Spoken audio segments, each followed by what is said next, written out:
On Sunday, Heartland returned with another gripping episode that tackled the complexity of relationships, the weight of past decisions, and the ever-changing landscape of ranch life. The episode saw Jack grappling with the Hudson rumor mill and making a surprising choice to secure Heartland's future. Meanwhile, Amy worked to help a polo pony overcome his fears and learned more about Nathan's struggles, which brought them closer together. There were also moments of personal reflection for Lisa, Katie, as well as Jessica, who faced a difficult choice regarding her dad. Eager to find out more? Then keep on listening to this recap of Heartland Season 18, Episode 4. At the start of the episode, Amy found herself thrown into an unexpected challenge when Lou asked her to work with a struggling polo horse named Maestro. The horse that Rick bought was not just supposed to play in a charity polo match Rick's organizing, but Maestro was also supposed to be a gift for a distinguished visiting dignitary with ties to the royal family, since Maestro's the same lineage as the dignitary's favorite horse, who just passed away. Unfortunately, Maestro's afraid of the mallet and becomes anxious when other horses charge him, traits that needed fixing fast if he is to participate in the polo match. And, since Heartland Beef is not only sponsoring the event, but also catering the post-match dinner, and ticket sales have been sluggish, Lou was insistent Amy help fix Maestro, so the event wasn't a bust. So, Amy decided to enlist Jessica's help since she has polo experience. However, when Jessica tried to get Maestro accustomed to the mallet, her distraction over her personal life caused her to get thrown from the horse, proving that a different approach was needed. At Nathan's suggestion, Amy then decided to take Maestro on a trail ride and have Nathan and his horse, Montana, join them, so Maestro could at least start getting used to other horses being near him. And it worked. They managed to ease Maestro's fear of other horses. Now, all that was left to do was to solve Maestro's issues with the polo mallet. And fortunately, Jessica had a great idea of how to do that. Jessica suggested leaving the mallet in Maestro's stall overnight, hoping the horse would become accustomed to it and stop being afraid of it. And the unorthodox approach worked like a charm. By the end of the episode, the horse was ready for the match, and the tickets had nearly sold out, much to the relief of everyone involved. And Amy and Jessica even played a little one-on-one polo to demonstrate how well Maestro was doing. But Maestro wasn't the only headache that Lou had to deal with during this episode. The rumor mill in Hudson had been working overtime, with gossip circulating about Heartland Beef struggling financially, and the family quietly planning to sell the ranch, which wasn't good for both their business and the planned polo match, since Heartland Beef was a sponsor. Jack first overheard the rumor during a visit to the barbershop, where one of the barbers, Loose Lips Leo, was spreading the news far and wide since Leo hadn't seen Jack walk into the barbershop. And although Jack initially wanted to ignore the gossip, Tim and Lou saw the potential damage the rumors could cause, especially since ticket sales for the charity polo match were already sluggish. So, Tim took it upon himself to investigate the source of the rumors. After visiting Leo at the barbershop, Tim found out that the speculation stemmed from Heartland's fallout with Garland Foods, and also that the rumors were worse than they thought. People were not only saying that Jack was looking to sell the ranch, but a rumor was going around that Garland dropped Heartland Beef due to quality issues with their product. Lou and Tim agreed they couldn't let these rumors stand and had to do something about them, which is why Lou tried to counter the gossip by sending Rick to talk up Heartland Beef at the barbershop. But it didn't have the desired effect, leaving her and Tim frustrated, and the rumors worse than ever. They also couldn't understand how Jack wasn't willing to do anything about the rumors. But Jack asked them to give him some time to think on it. And finally, Jack came up with a solution. At the end of the episode, he returned to the barbershop and finally stood up for himself and their business.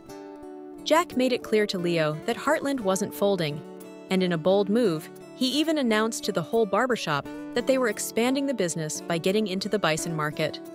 That definitely shut everyone at the barbershop up and also officially quashed the rumors.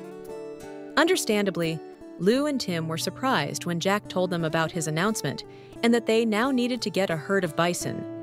But they agreed that it would help change the direction of Heartland Beef and therefore secure Heartland's future, so they were ready for the investment. Amy's ongoing storyline with Nathan took another turn in this episode as she continued to navigate her mixed feelings about him.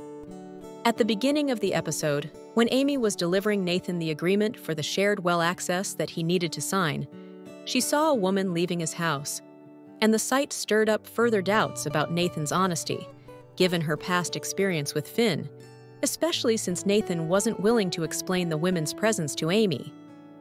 Later, Nathan showed up at Heartland to return the signed agreement and offered to help with Maestro, suggesting a trail ride. Amy reluctantly agreed, but maintained her distance. During the ride, however, they did discuss the mysterious woman Amy had seen at Nathan's house. Nathan explained that there was nothing romantic between him and the mystery woman, but he still didn't tell Amy who exactly she was, which didn't sit right with Amy. So, Amy ended up telling Nathan about her experience with Finn and suggested to Nathan that they keep things as they were, be just friendly neighbors, since Amy wasn't willing to go through someone withholding things from her again. But she also didn't want to push Nathan into being someone he isn't.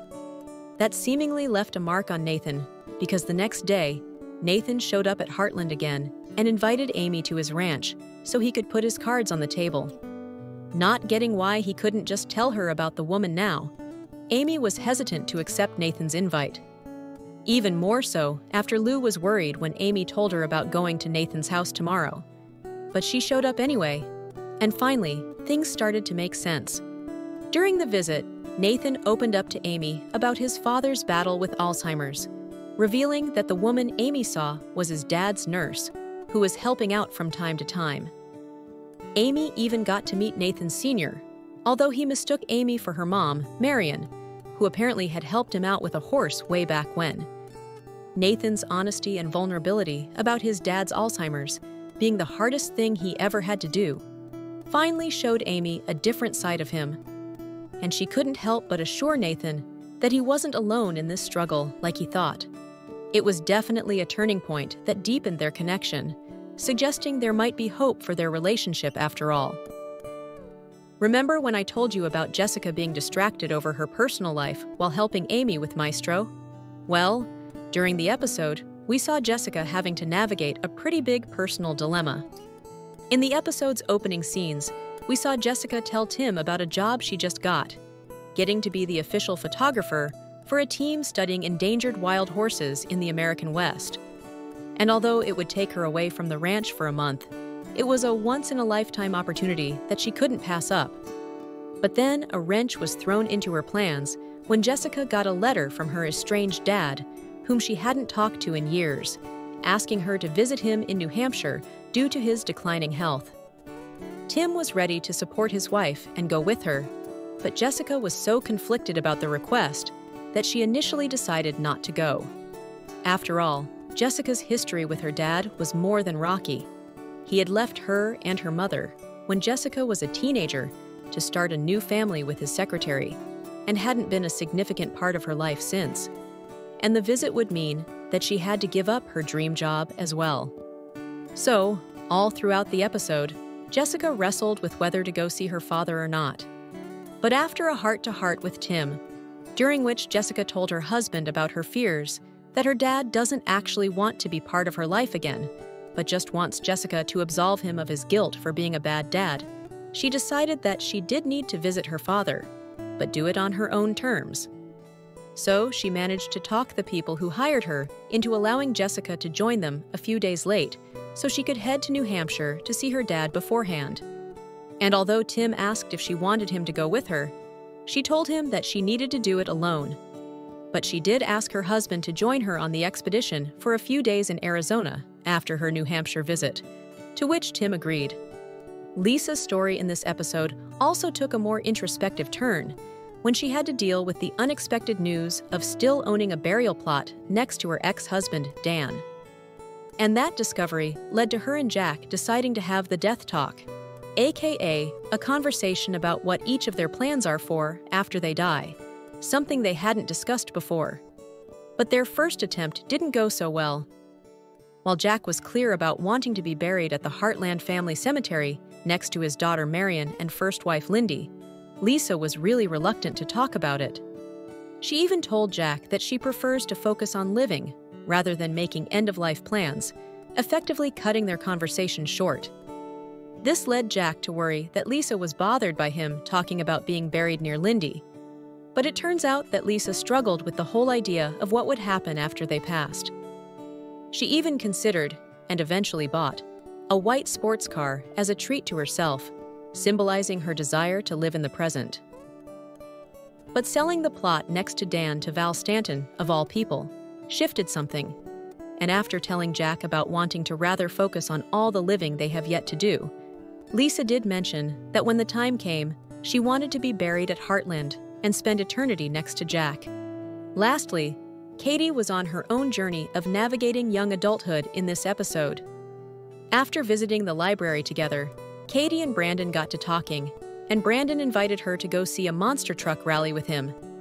However, Katie ended up blowing him off to join her writing class at the wine bar after she stood up for her opinion in the class, and the teacher, Jasmine, told her that they could use Katie's honesty in their post-class discussions.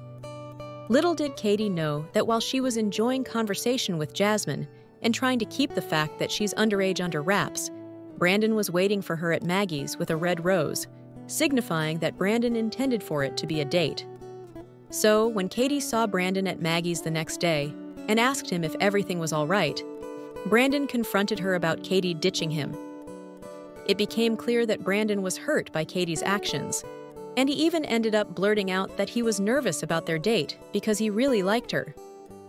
That caught Katie by surprise, because she hadn't realized that it was a date. So, she ended up telling Brandon that she didn't want things to change between them and asked them to stay friends, much to Brandon's disappointment. I loved the little moment between Lou and Rick after Amy and Jessica showed them how much Maestro has improved. Rick told Lou about the deal he made with the city councillor from Catesby, England, to have Catesby be Hudson's first ever sister city, after which Lou told Rick how proud she was of Rick and what an amazing job he was doing as mayor. It showed how much their friendship had grown even after Rick won the election over Lou, and that there is no bad blood between the two whatsoever, only strong friendship. This episode was filled with heartwarming moments. With Jack's bold move to save Heartland, Amy and Nathan's relationship reaching a new level of honesty, and Jessica facing her past, it set the stage for an emotionally charged continuation of the season. What did you think of the episode? Are you hopeful for Amy and Nathan's future, or do you think their relationship still has hurdles to overcome? What did you think about Jack and Lisa's death talk? Jessica's decision to go visit her dad? Or Katie asking Brandon to be just friends? Let me know in the comments below. I love hearing your opinions. And I'll see you back here for another recap next week.